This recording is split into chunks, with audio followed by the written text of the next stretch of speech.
Oh, Mr. Chairman, can I put 3 letters in unanimous consent? Without objection. Thank you. Thank you, Mr. Chairman. Judge Barrett, welcome. Congratulations on being nominated. Congratulations on enduring the confirmation proceedings. And I think it is a particularly good thing. We've made it through what I guess you would call the top of the lineup of the questioning. And some of the smartest and frankly most effective questioners on the Democratic side, and I think it speaks volumes that collectively they've had very few questions for you. And most effective. He's getting back. And virtually none calling into question your credentials, which are impeccable, Didn't make the cuts.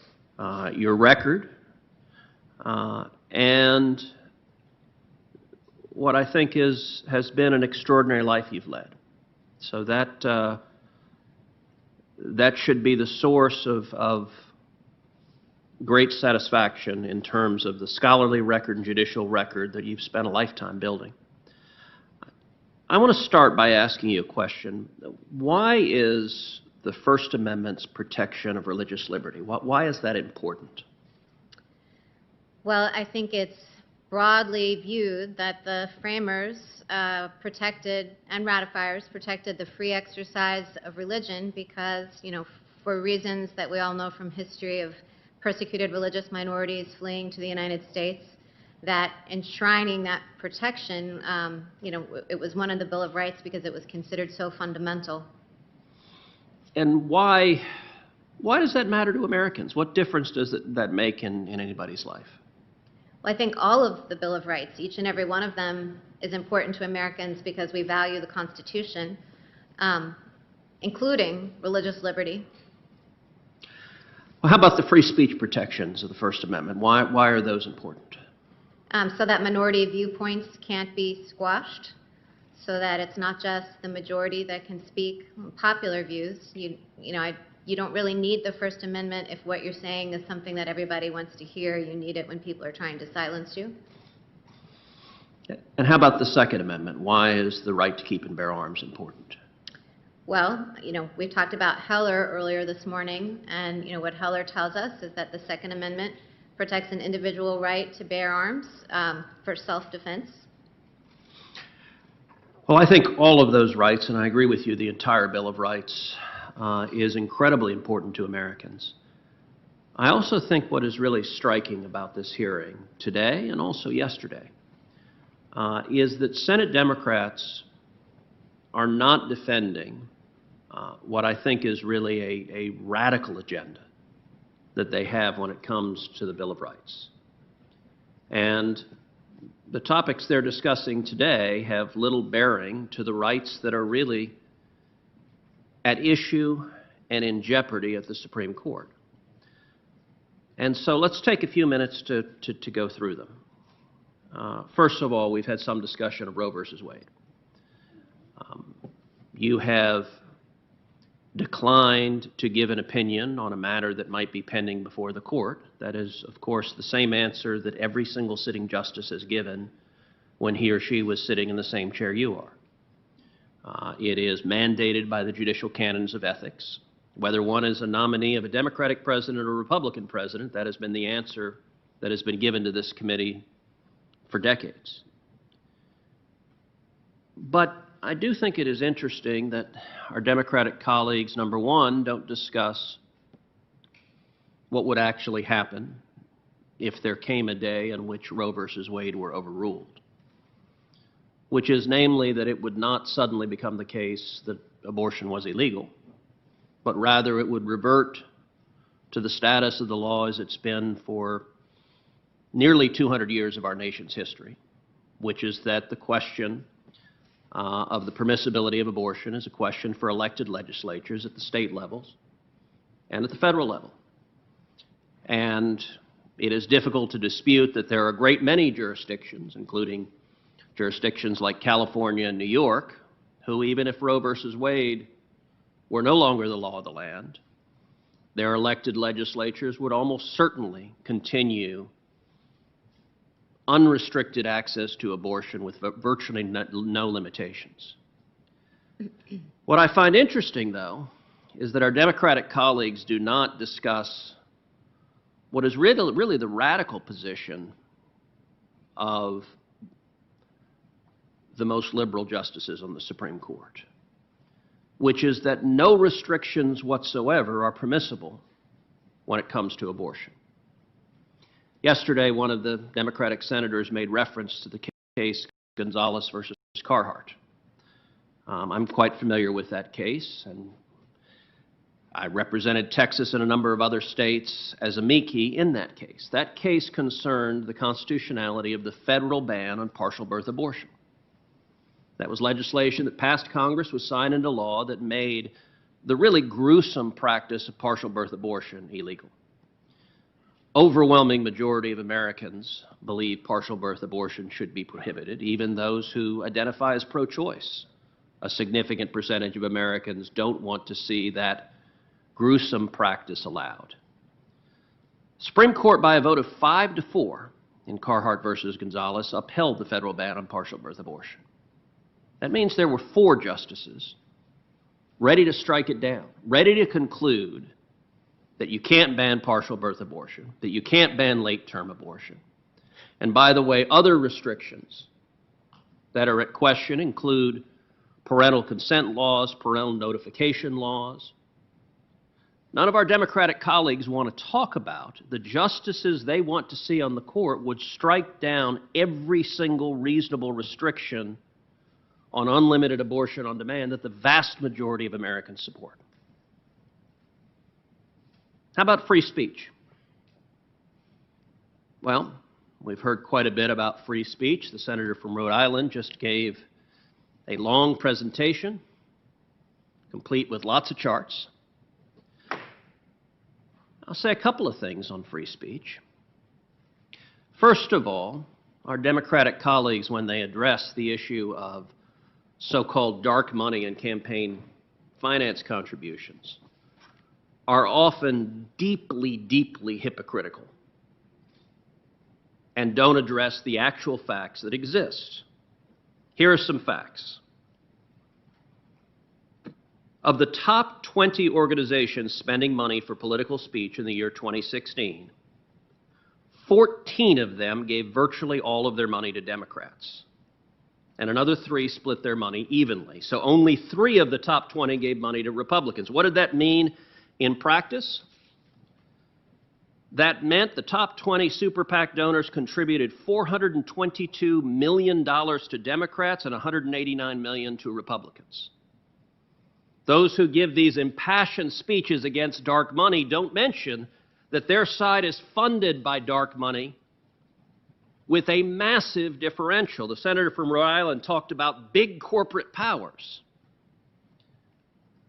without acknowledging that the contributions from the Fortune 500 in this presidential election overwhelmingly favor Joe Biden and the Democrats, without acknowledging that the contributions from Wall Street in this election overwhelmingly favor Joe Biden and the Democrats.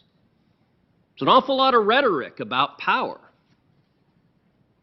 But it gets even more interesting when you look at Supreme Court nominations. We just heard an attack on the Federalist Society, a group that I've been a member of for over 25 years. I joined as a law student. It's a group that brings conservatives, libertarians, constitutionalists together to have robust discussions about the Constitution and about the law. What's interesting is nowhere in the Senator Rhode Island's remarks was any reference to a company called Arabella Advisors, which is a for-profit entity that manages nonprofits, including the 1630 Fund and the New Venture Fund. Now, what on earth are those? Those sound like awfully dark and confusing names. Well, according to the Wall Street Journal this Sunday, in the year 2017 and 2018, those entities reported $987.5 million in revenue. That's nearly $1 billion. We heard a lot of thundering indignation at what was described as $250 million of expenditures. In this case, you've got $1 billion The senator of Rhode Island said that much money, much of which is dark money that we don't know who contributed it, he asked, what are they getting for it? And by the way, one of the things they're getting for it is a group called Demand Justice, a project of those entities, spent $5 million opposing Justice Brett Kavanaugh and has just launched a 7-figure ad buy opposing your confirmation. So all of the great umbrage about the corporate interest or spending dark money is wildly in conflict with the actual facts that the corporate interests that are spending dark money are funding the Democrats by a factor of 3 to 1 or greater. A fact that doesn't ever seem to be acknowledged. But not only that, what was Citizens United about? You know, it's interesting. Most people at home, they've heard about Citizens United. They know it makes Democrats very, very upset. But they don't actually know what the case is about. Citizens United concerned whether or not it was legal to make a movie criticizing a politician. Specifically, Citizens United is a small nonprofit organization based here in D.C. that made a movie that was critical of Hillary Clinton. And the Obama Justice Department took the position that it could punish Citizens United for daring to make a movie critical of a politician.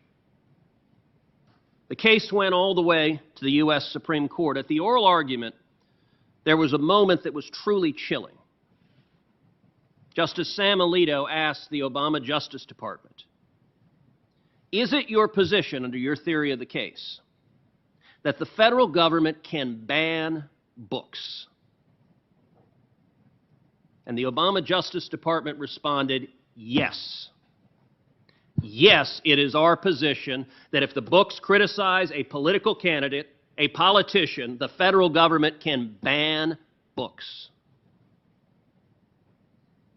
As far as I'm concerned, that is a terrifying view of the First Amendment. Citizens United was decided 5-4. By a narrow 5-4 majority, the Supreme Court concluded the First Amendment did not allow the federal government to punish you for making a movie critical of a politician. And likewise, that the federal government couldn't ban books. 4 justices dissented. 4 justices were willing to say the federal government can ban books and can ban movies and presumably could ban books as well. When Hillary Clinton was running for president, she explicitly promised every justice she nominated to the court would pledge to overturn Citizens United. By the way, Hillary Clinton said she would demand of her nominees something you have rightly said that this administration has not demanded of you, which is a commitment on any case as to how you will rule. Democrats have shown no compunction in expecting their nominees to make a promise. Here's how I'm going to vote on a pending case. Judicial ethics be damned. Or how about the Second Amendment? We've heard some reference to the Heller decision. Senator from Connecticut yesterday talked about reasonable gun control and gun safety provisions. Well, that, of course, was not what was at stake in the Heller decision. Number one, majority decision in Heller, Justice Scalia's opinion, acknowledges reasonable provisions, things like prohibitions on felons in possession are permissible. Your opinion in the Cantor decision likewise acknowledged that restrictions preventing dangerous criminals from receiving firearms are entirely consistent and permissible under the Second Amendment. But the issue at Heller was much more fundamental. It was whether the Second Amendment protects an individual right to keep and bear arms at all. The vote in Heller was 5-4. By a vote of 5-4, the majority struck down the District of Columbia's total prohibitions on owning an operative firearm in the District of Columbia. The argument of the four dissenters was not what our Democratic colleagues talk about here. It wasn't some reasonable gun control provisions are okay. That was not the argument of the dissenters. That question we can actually have a reasonable debate on. Reasonable minds can differ on what the appropriate line should be, what are reasonable laws there, but that was not what was at issue at Heller. The position of the four dissenters was the Second Amendment protects no individual right to keep and bear arms whatsoever, but merely a, quote, collective right of the militia, which is fancy lawyer talk for a non-existent right. Four justices would have ruled that way, one vote away. The consequences of the court concluding that there is no individual right under the First Amendment would mean you and I and every American watching this would lose your Second Amendment right. It would mean the federal government, the state government, the city could ban guns entirely, could make it a criminal offense for any one of us to own a firearm. And no individual American would have any judicially cognizable right to challenge that. That is a radical reading of the Constitution. That is effectively erasing the Second Amendment from the Bill of Rights. And Hillary Clinton likewise promised in 2016 that every justice she nominated would commit to voting to overturn Heller. They were big on litmus tests. And Joe Biden, although he refuses to answer just about anything about whether or not he's going to pack the court, he did tell the American people the voters don't deserve to know whether he's going to pack the court. Truly a statement of disrespect and contempt for the voters, unusual in our political process. One vote away from the Second Amendment being erased from the Bill of Rights. None of our Democratic colleagues admit that that is their agenda, and yet those are the justices that Democratic presidential nominees are promising they will appoint. Justices who will take away your right to criticize politicians, justices who will allow censorship, justices who will allow movies and books to be banned, justices who will erase the Second Amendment from the Bill of Rights. And how about religious liberty? Religious liberty is an issue near and dear to a great many of us. The right of every American to live according to your faith, according to your conscience, whatever that faith may be. Religious liberty is fundamentally about diversity. It's about respecting diversity, that whatever your faith tradition might be, the government is not going to trample on it. Religious liberty cases over and over again have been decided 5-4. The case of Van Orden versus Perry, a case I litigated, dealt with the Ten Commandments monument that stands on the state capitol grounds. It's been there since 1961 in Texas.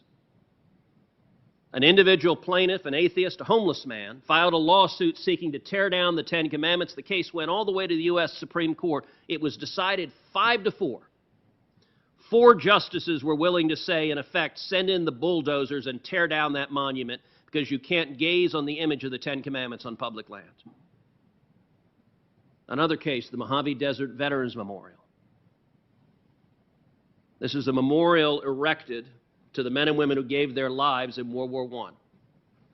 It's a lone white Latin cross, simple and bare in the middle of the desert. I've been there on Sunrise Rock where it stands. The ACLU filed a lawsuit saying you cannot gaze on the image of a cross on public land, and the ACLU won in the district court. They won in the Ninth Circuit Court of Appeals. The federal courts ordered that Veterans Memorial to be covered up with a burlap sack with a chain on the bottom, and then a plywood box.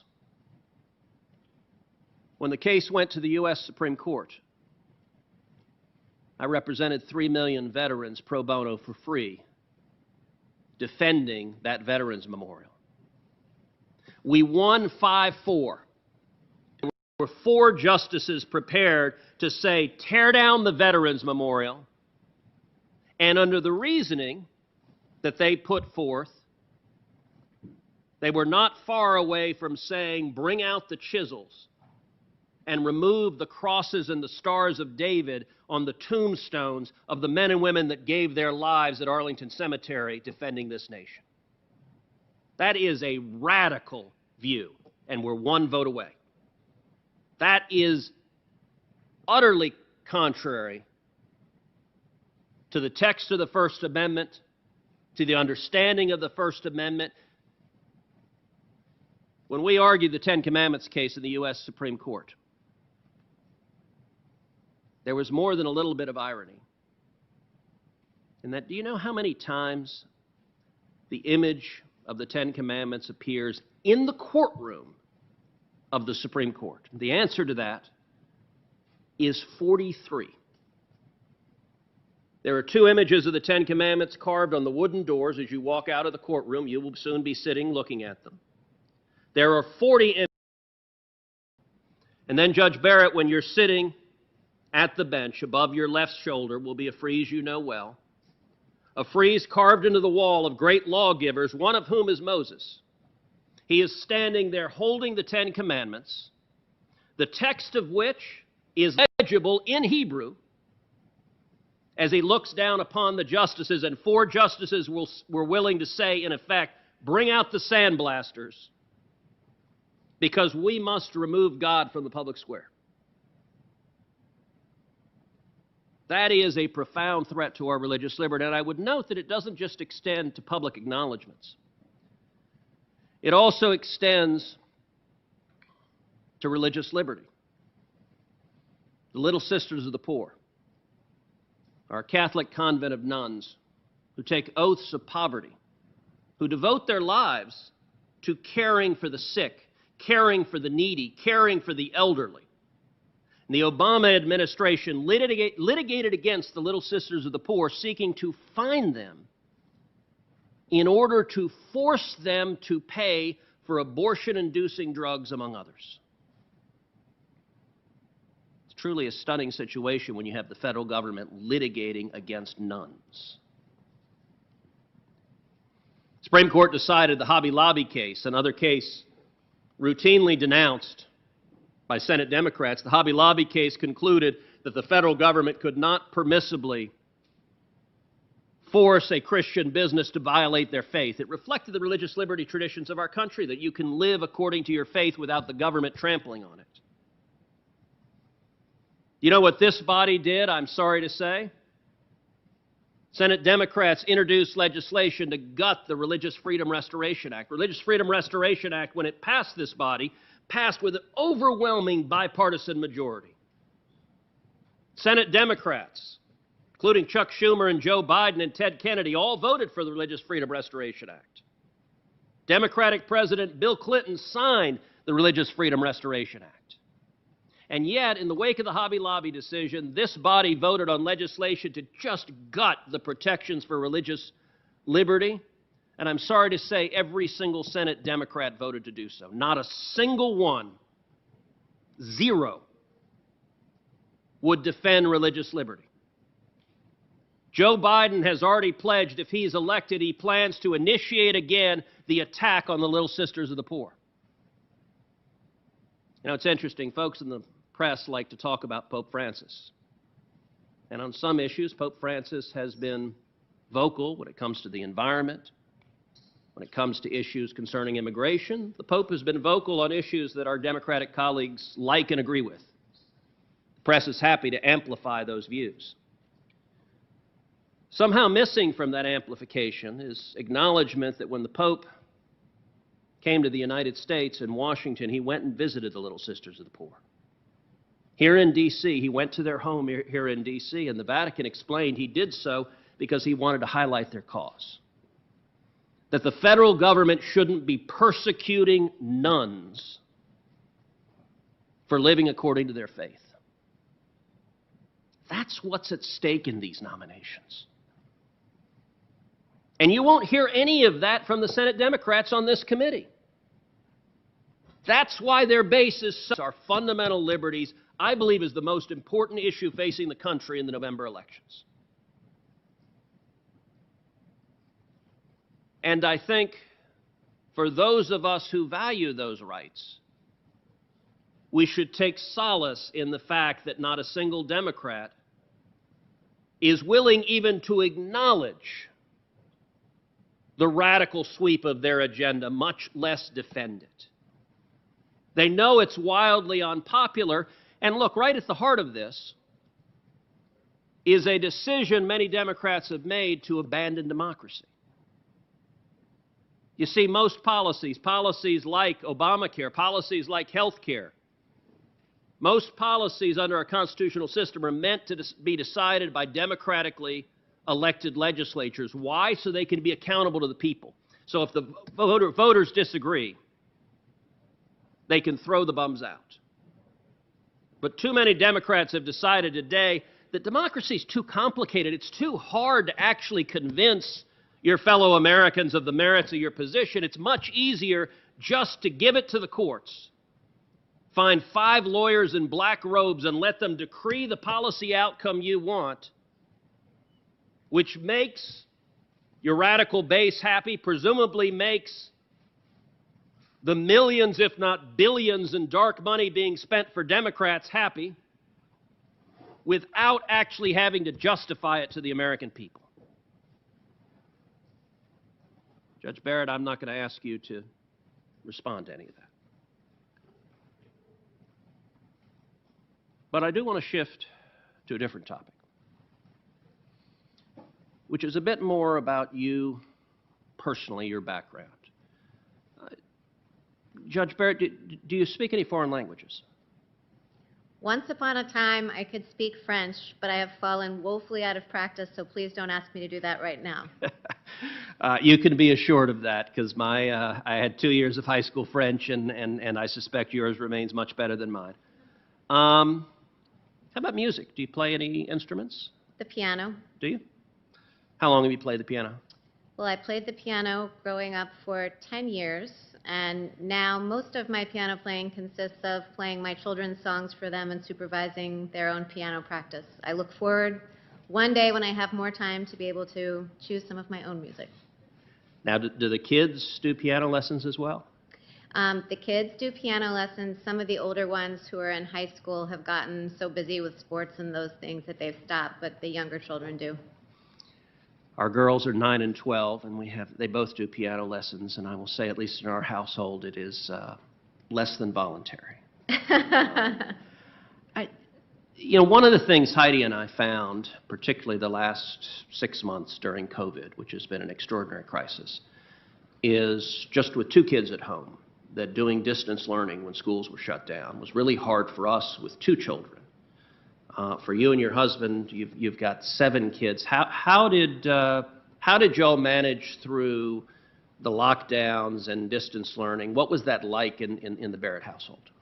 Well, it was a challenging time, as it was for every American. Our oldest daughter, Emma, who's in college, moved home at that point because she's at Notre Dame. It closed. So Emma obviously could manage her own e-learning, and our high school age children, Tess and Vivian, could too.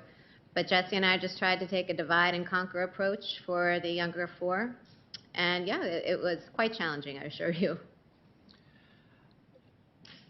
One part of your story that I find particularly remarkable and that I admire is the decision you made to adopt 2 children.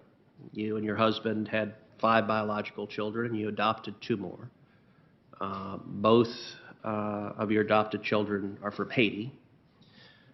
Haiti is a country that has some of the most crushing poverty in the world. My brother-in-law is a missionary in Haiti, and actually Heidi and the girls just got back from Haiti a couple of weeks ago.